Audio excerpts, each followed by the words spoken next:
السوال الثالث عشر والرابع عشر، 13واں اور 14واں سوال، ما قولکم فی امثال قولہ تعالی الرحمن علی العرش استوى، یہ 13واں سوال ہے۔ آگے حل تجوزون اثبات جہت و مکان للباری تعالی ام کیف رأیکم فی، یہ 14واں سوال ہے۔ یہ دو سوال الگ الگ ہیں۔ نمبر 1، الرحمن علی العرش استوى، یہ قرآن کریم میں ہے، تو استوى علی العرش کے بارے میں تم کیا کہتے ہو؟ نمبر 2، کیا تم اللہ تعالیٰ کے لیے مکان اور جہت کے قائل ہو کہ اللہ خاص جہت میں ہے، اوپر ہے، دائیں ہے، بائیں ہے، اللہ کے لیے خاص مکان کے قائل ہو؟ اللہ فلاں مکان پر ہے۔ 2 سوال، نمبر 1، استوى علی العرش کے بارے میں تمہارا نظریہ کیا ہے، اس کی مراد کیا ہے؟ نمبر 2، اللہ تعالیٰ کے لیے تم مکان اور کسی جہت کے قائل ہو یا قائل نہیں؟ اس پر جواب سنیں۔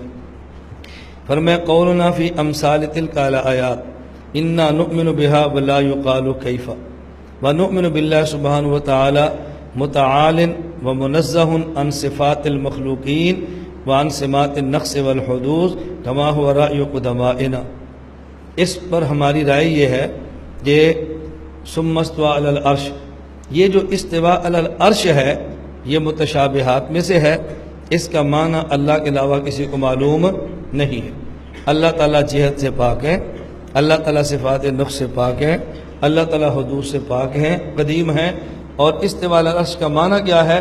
ہم یہ ایمان رکھتے ہیں اللہ مستوی علی العرش ہے، اور مستوی علی العرش کیسے ہیں ہم کیفیت کے اندر بحث نہیں کرتے، بھائی یہ ہمارا اعتقاد اور ہمارا ایمان ہے۔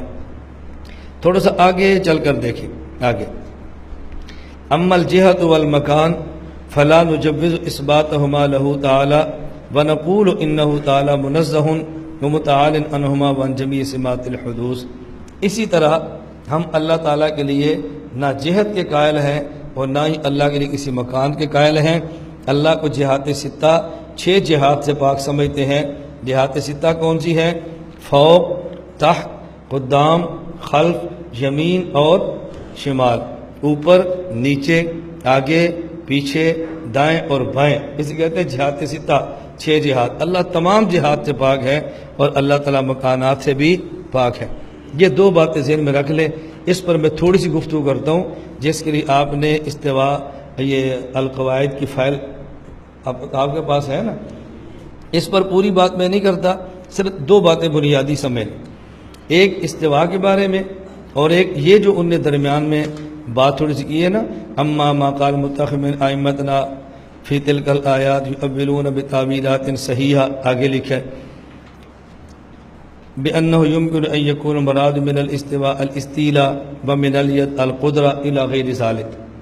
اب یہاں 2 باتیں سمجھیں۔ نمبر 1، یہ جو ہمارے ہاں قرآن کریم میں ایسے الفاظ آئے ہیں کہ جن کو عموماً صفت کے لیے نہیں بلکہ انسانی اعضاء میں سے کسی عضو کے لیے استعمال کرتے ہیں، مثلا ید، عین، وجہ، ساق، نفس، یہ جو ہے، اب ہمارے اس کو صفات کے لیے استعمال نہیں کرتے بلکہ انسانی اعضاء میں سے کوئی عضو ہوتا ہے۔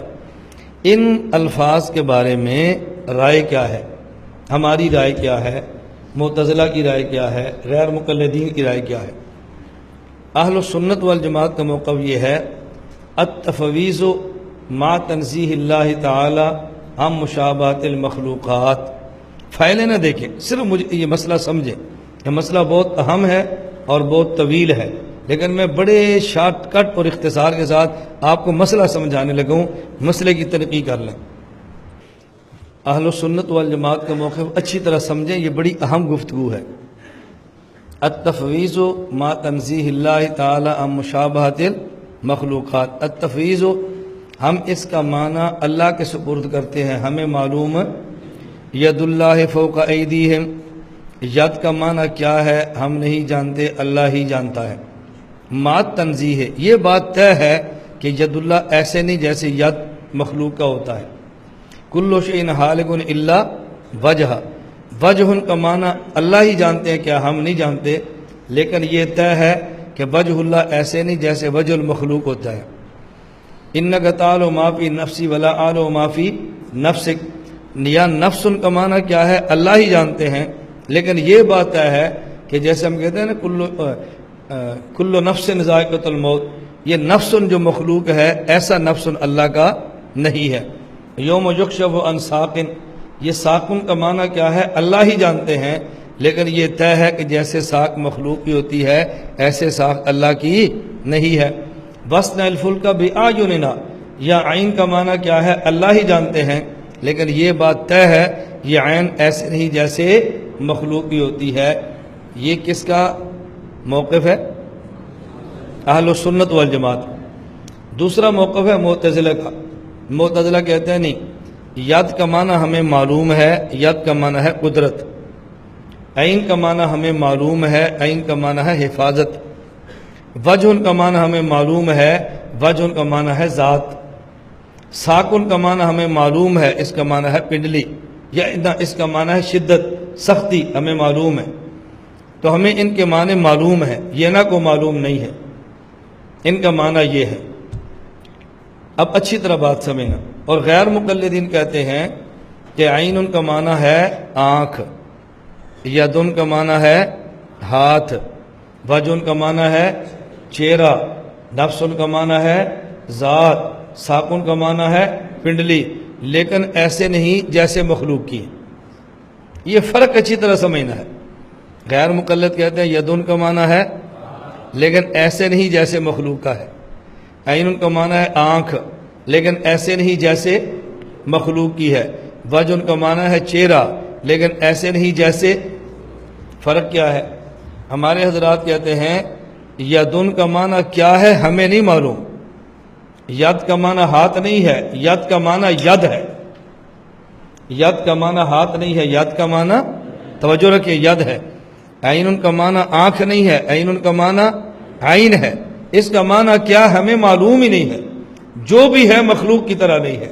اور غیر مقلد کہتے ہیں ید کا معنی ہے ہاتھ لیکن مخلوق کی طرح نہیں، کیفیت الگ ہے، اللہ جانتے ہیں، آنکھ ہے لیکن کیفیت اللہ جانتے ہیں۔ حضرت امام صاحب رحمۃ اللہ علیہ الفقہ الاکبر میں لکھتے ہیں، آپ دیکھیے آپ کے پاس موجود ہوگا امام صاحب کی عبارت الفقہ الاکبر کے حوالے سے کہ امام صاحب کا موقف کیا ہے۔ حضرت امام صاحب رحمۃ اللہ علیہ بھی یہی بات فرماتے ہیں، فما ذکر اللہ تعالی فی القرآن من ذکر الوجہ والید، صفحہ 20۔ فما ذکر اللہ تعالی فی القرآن من ذکر الوجہ والید والعین، صفحہ 20 پہلی سطر، صفحہ 8 پہلی سطر۔ فما ذکر اللہ تعالی فی القرآن من ذکر الوجہ والید والعین، یہ جو اللہ نے قرآن کریم میں ذکر فرمایا وجہ، ید، عین، فہو لہ صفات، یہ اللہ تعالیٰ کی صفات ہیں۔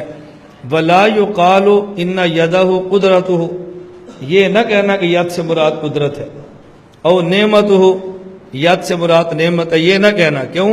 لأن فیہ ابطال الصفہ، اس میں اللہ کی صفت کا باطل ہونا لازم آتا ہے۔ ید اللہ کی صفت ہے، اور جب آپ نے ید کا معنی قدرت کیا تو اللہ کی جو صفت ید تھی نا وہ معنی ختم ہو گیا، اب قدرت ہو گیا، لیکن جو ید صفت تھی وہ ختم ہو گئی، تو ید کا معنی قدرت نہ کرنا۔ لأن فیہ ابطال صفہ وہو قول اہل القدر والاعتزال، ید کا معنی قدرت کرنا یہ معتزلہ اور قدریہ کا مذہب ہے۔ ولیکن یدہ صفتہ بلا کیف، ید اللہ کی صفت ہے جس کی کیفیت معلوم نہ، بلا کیف جس کی کیفیت نہیں ہے۔ ایک ہے ہمیں کیفیت معلوم نہیں ہے اور ایک ہے کیفیت نہیں ہے، دونوں میں فرق اچھی طرح سمجھنا۔ ایک ہے کہ ہم کہتے ہیں ید ہے لیکن کیفیت معلوم نہیں ہے، ایک ہے ید ہے جس کی کیفیت ہے ہی نہیں، نہ ہی معلوم اور نہ ہی مجہول۔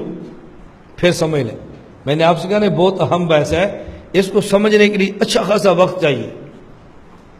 میں ملیشیا میں گیا تو وہاں جب تبلیغی مرکز ہے وہاں میرا بیان تھا، تو میں نے 1.5 گھنٹہ صرف صفات کو سمجھانے کے لیے بیان کیا۔ آپ یقین فرمائیں، خدا گواہ ہے، میں دیکھ رہا تھا خود محتمم صاحب کی آنکھوں سے آنسو جاری ہو گئے۔ مدرس بیٹھ کے لکھ رہے تھے اور آنکھوں سے آنسو جاری ہو گئے۔ انہوں نے کہا مولانا ہم نے زندگی میں پہلی بار یہ سمجھا ہے کہ صفات پر ہمارا موقف کیا ہے، ہمیں تعجب ہو رہا ہے کہ آپ ایسے سمجھا رہے ہیں جیسے ہم 6 نمبر بیان کر رہے ہیں، آپ کو ٹینشن ہی نہیں ہو رہی، اتنا اہم موضوع ہے۔ جب آپ تھوڑا سمجھیں گے نا پھر آپ کو اندازہ ہوگا، آپ پھر اچھی طرح سمجھیں ہمارا موقف کیا ہے کہ ید کا معنی ید ہی ہے، اور یہ کس کو معلوم ہے؟ معتزلہ کہتے ہیں ید کا معنی قدرت، اور غیر مقلد کہتے ہیں ید کا معنی، لیکن اللہ مخلوق کی طرح ہاتھ نہیں ہے، اس کی کیفیت اور ہے، اللہ کی ہاتھ کی کیفیت اور ہے۔ اپنا موقف سمجھ آ گیا ید کے بارے میں ہمارا؟ تو ہم کہتے ہیں یہ متشابہات میں سے ہے، جس کے معنی ہمیں معلوم ہی نہیں ہے۔ معتزلہ کہتے ہیں ہمیں معنی ان کے معلوم ہے، اور غیر مقلد کہتے ہیں ہمیں معلوم ہے۔ فرق کیا ہے کہ غیر مقلدین ان کے معنی اصلیہ، معنی حقیقیہ، معنی لغویہ، معنی عرفیہ مراد لیتے ہیں۔ میں سارے لفظ کہہ رہا ہوں تاکہ آپ کو بات سمجھ میں آسانی ہو جائے۔ غیر مقلد ان کا معنی کون سے لیتے ہیں؟ لغوی۔ ید ایک عضو جارح ہے جس میں ہتھیلی ہے، 5 انگلیاں ہیں، جس میں گوشت ہے، پٹھے ہیں، ناخن ہے، خون ہے، یہ ہاتھ۔ معنی لغوی، معنی حقیقی، معنی عرفی، آپ جو بھی کہہ لو یہ معنی لیتے ہیں۔ اور معتزلہ حقیقی معنی نہیں لیتے، تعویل کرتے ہیں کہ ید سے مراد قدرت ہے، عین سے مراد یہ ہے۔ اب یہ بات آپ کو سمجھ آ گئی۔ غیر مقلدین کا موقف توڑنا تو بہت ہی آسان ہے، کوئی مشکل ہی نہیں ہے۔ کیوں؟ آپ سارے اس کے دلائل لکھے پڑے ہیں، ہم ان کا موقف کیوں نہیں لیتے؟ وہ بہت آسان ہے توڑنا۔ اس کی وجہ یہ ہے، اگر آپ کہتے ہیں کہ ید سے مراد یہی ہے جو لغوی ہے، یہ ید حادث ہے، قدیم نہیں ہے۔ یہ ید حادث ہے، قدیم۔ آپ کہتے ہیں اللہ کے ہاتھ کی کیفیت اور ہے، مخلوق کی کیفیت اور ہے۔ ہم کہتے ہیں یہ تو عجیب بات ہے، انسان کا بھی ہاتھ ہے اور جانور کا بھی ہے، انسان کے ہاتھ کی کیفیت اور ہے اور جانور کے ہاتھ کی کیفیت، یہ کیا ہوا کہ اللہ کے ہاتھ کی کیفیت اور ہے، مخلوق کی اور ہے؟ یہ توڑنا بہت آسان ہے۔ کیوں؟ پھر سمجھنا، جو ید حقیقی ہے یہ حادث ہے یا قدیم ہے؟ آپ کہتے ہیں ایک ہے ید اللہ اور ایک ہے ید الانسان اور ایک ہے ید الحیوان۔ اب ید یہ جنس ہے، ید اللہ اس کا فرد ہے، ید الانسان اس کا فرد ہے، ید الحیوان اس کا، بات سمجھ آ رہی ہے؟ جنس کیا ہے؟ ید، اس کا ایک فرد کیا ہے؟ ید اللہ، دوسرا فرد ید الانسان، تیسرا فرد، اور جنس کیا ہے؟ ید۔ اور یہ ضابطہ ہے کہ جب جنس کے نیچے انواع ہوتی ہیں تو جنس کا معنی نوع میں ضرور ہوتا ہے، کچھ معنی اضافی ہے جس سے نوع بنتی ہے، لیکن جنس کا اپنا معنی تو رہتا ہے نا۔ اچھا، پھر نوع کے تحت فصول ہوتی ہے تو فصل میں نوع کا معنی ضرور ہوتا ہے، کچھ اضافہ بھی ہوتا ہے۔ اب بات سمجھ آ رہی ہے؟ ایک ہے جنس کا معنی، جنس کے نیچے ہے نوع، جنس کے نیچے حیوان، یہ جنس ہے، حیوان ناطق نوع ہے، حیوان ناحق نوع ہے، تو حیوان تو سب کے اندر آئے گا نا۔ بات سمجھ آ رہی ہے؟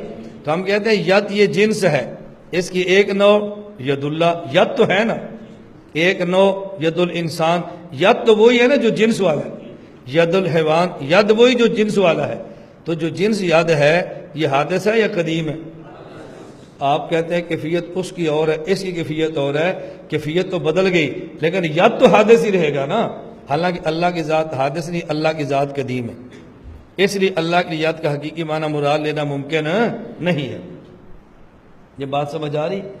اور یہ جو وہ جھوٹ بولتے ہیں کہ نہیں جی اللہ کا ید اور ہے اور مخلوق کا ید، توجہ رکھنا، مخلوق کا ید معلوم الکیفیت ہے اور اللہ کا ید مجہول الکیفیت ہے، تو ہم کہتے ہیں اچھی طرح بات سمجھیں، جو ید حقیقی ہے نا وہ معلوم الکیفیت ہے، وہ مجہول الکیفیت نہیں ہے۔